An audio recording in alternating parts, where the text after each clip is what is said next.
Guys, I'm Awar, and this is my new video. In this video, this book's name is The Million Stories of Marco Polo.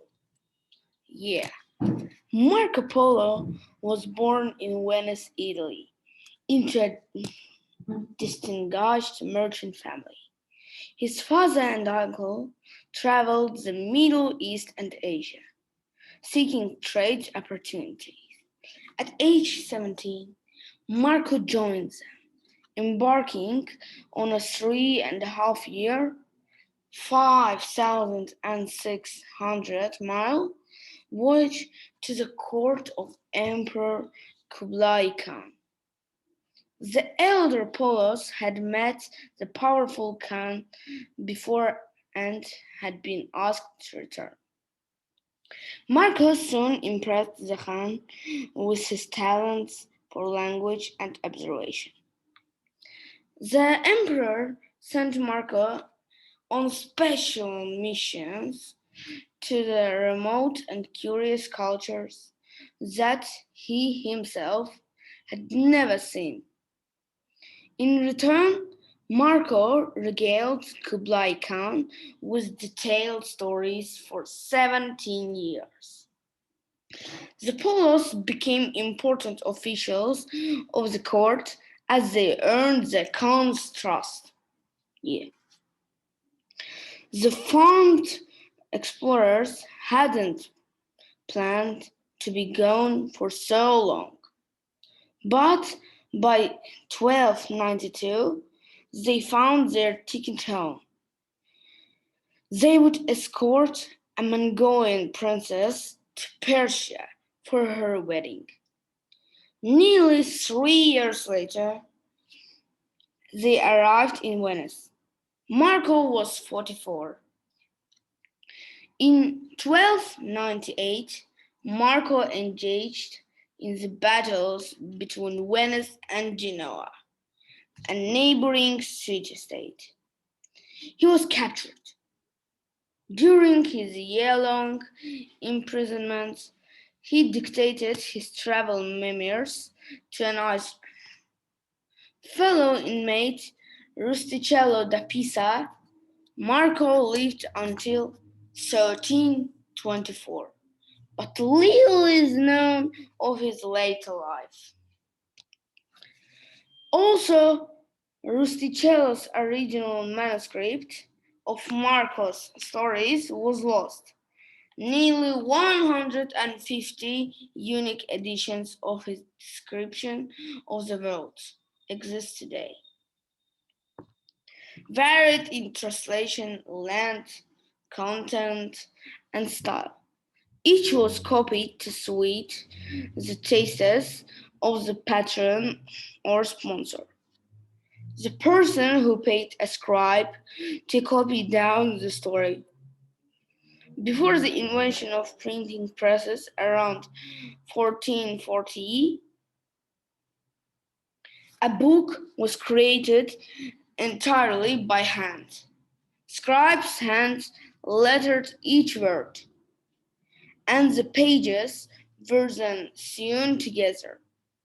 As Marco's adventures later spread in printed form, doubts about their authenticity and accuracy grew. Indeed, the book came to be known as Million, The Million Lies in Italian. The book you are about to read tells a story about telling Marco Polo stories. That's just what Rusticello and other scribes and translators did. Indeed, all of history is a collection of such stories we have come to believe. Perhaps none is grander than the tales of Marco Polo. Yeah, and this is super. I am so lucky to live here in Venice.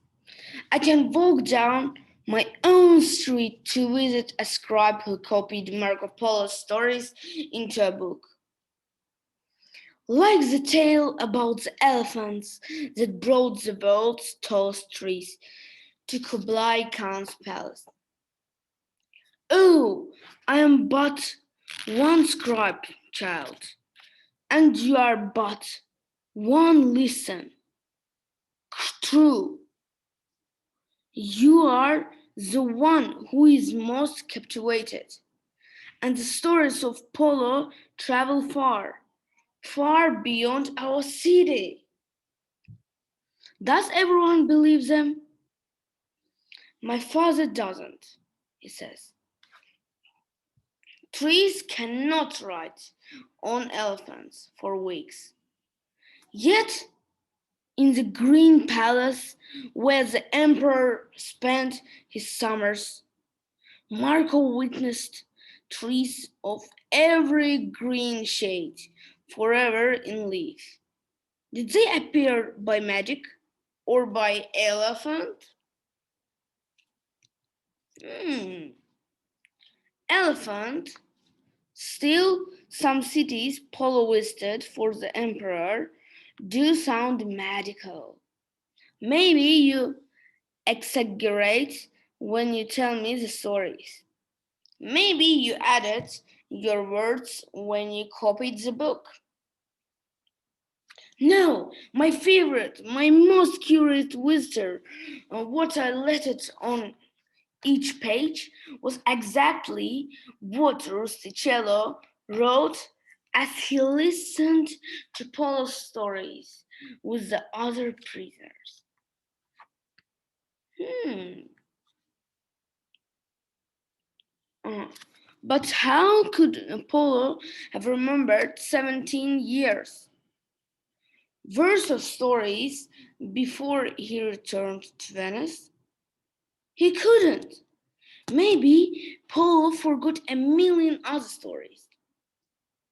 Perhaps, but some sights were surely burned into his memories. Some stories he could never forget. In Greater Hermania, Polo witnessed fountains of black oil spewing from the ground. Unlike the familiar edible oil of olives, this oil burned, delivering heat and light. Could you forget such a sight? Hmm? You forget. I would remember that. What's another story Polo couldn't forget? In the port of Hormuz, scorching breezes rage so hot that people run to the countryside to escape them. To keep this so cold flame winds from baking their skins, they leap into nearby streams, just their noses poking above water. Like an elephant bathing? Was that where Polo saw more elephants? Hmm? Hmm? You know? If you were Polo, instead of silks and jewels, you'd seek out stories of elephants. But what about those stories you didn't seek? Why not ask about Kamandi? About its high walls built of earth and fear, about the sorcery that shrouds daytime in darkness, so that 1,000 bandits can ride unseen into the city and no one escapes the plundering. Kamandi is not fascinating enough. Hmm, interesting. Daytime darkness? That's a dream or a lie. A made up story for sure. And there can be a million stories. Even if every day brought a new one and Paul's travels spanned 100 years. How can you know if they're true? I can't know, but I can believe. Believing makes things true. Now come another time and let me do my copying today. Also, this book hardly fascinates like Polo's. I must do my work. I must do my work. It's me again. I need you to help me remember another story exactly. Oh, but my recalling could be wrong. Memory bucket has a hole, even when it seems full. Let's test your memory. Where did Polo see disappearing bridges? Badakhstan. There, houses perch on mountain tops, like falcons upon treetops. And only the king may own the precious lapis lazuli of its mines. Hmm. What about the bridges? Oh, yes. After the few steps onto the bridge, only mist and fog and the promise of nowhere, no here, welcome to Polo. The way ahead vanished. You're becoming storyteller too. Hmm. Maybe Bridges vanished because his eyes were so tired from travel. Hmm. Yes, tired of treacherous roads, weary of brutal weather. Polo found no house, no food, no birds that dared fly at the snow capped roof of the world. Centuries of camels had trampled those mountain paths into crumbs, and winds blustered so bitterly no fires would burn. If I were Polo, I would have closed my eyes and missed everything. Yeah, I do. However, in the province of darkness, eyes are no help. Sun, moon, star, not one shines. The people live as hunters in ever twilight, beset by murderers who raid their dwellings of fox and sable furs. If it's the dark, however, do they find their way out? The clever Tartars write mayas whose foals they also bring and secure at the border. Once they have obtained their plunder, the robbers drop the reins and the mayas eagerly find their way back to their young and to the light. Hmm, interesting. Yeah. Why are there so many cities of darkness and night? Uh, One story just reminds me of another as I recall them for you. At the White Feast, it's not dark, it's only white for luck.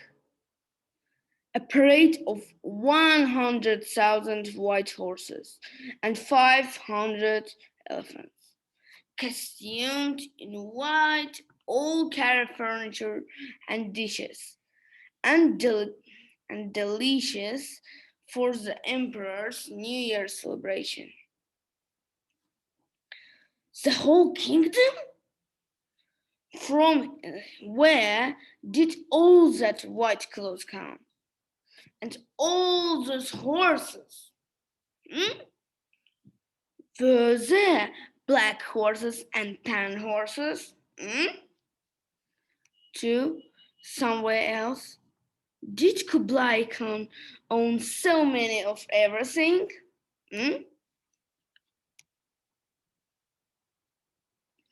Try imagining the emperor's hunt.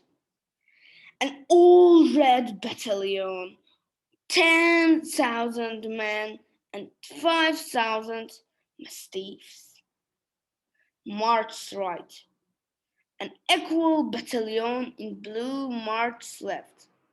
Each captures 1,000 beasts each day. To the ocean he brings 500 falcons and 20,000 men to collect the prey.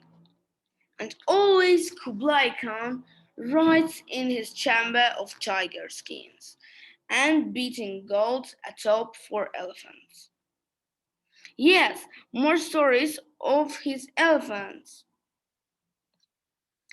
Enough elephants, dear child. Even greater are the houses of Kambulak. They surpass the possible. Every gate opens into another city that counts even more people on the other side. That's no city. It must be a legend. Yes, it exists. A never ending marketplace. A pageant of merchants and travelers buying, selling, and bartering. Each day, 1,000 cartloads of silk enter the city. Mhm. Yeah. Imagine visiting our Venice for the first time. Our streets are paved with seawater. Our citizens travel by boats. Those you told of our city, wouldn't they call it a legend? A lie! But I wouldn't be lying. Was Polo lying of Suju, built upon a sea crowded with mountains, a maze of 6,000 bridges, tall enough for ships to pass Venice, unite its sprawling population. Pick another of the million stories. I want to hear more. Yeah, you are like the emperor. His ears wanted to feast upon Polo's words forever. But forever was too long for Polo. So, no more stories? Yes, more stories! Yours. Every question begins which? You can be Marco Polo now. Yeah, you can. And this is the end of the book. Bye bye to everyone. I love you and bye bye.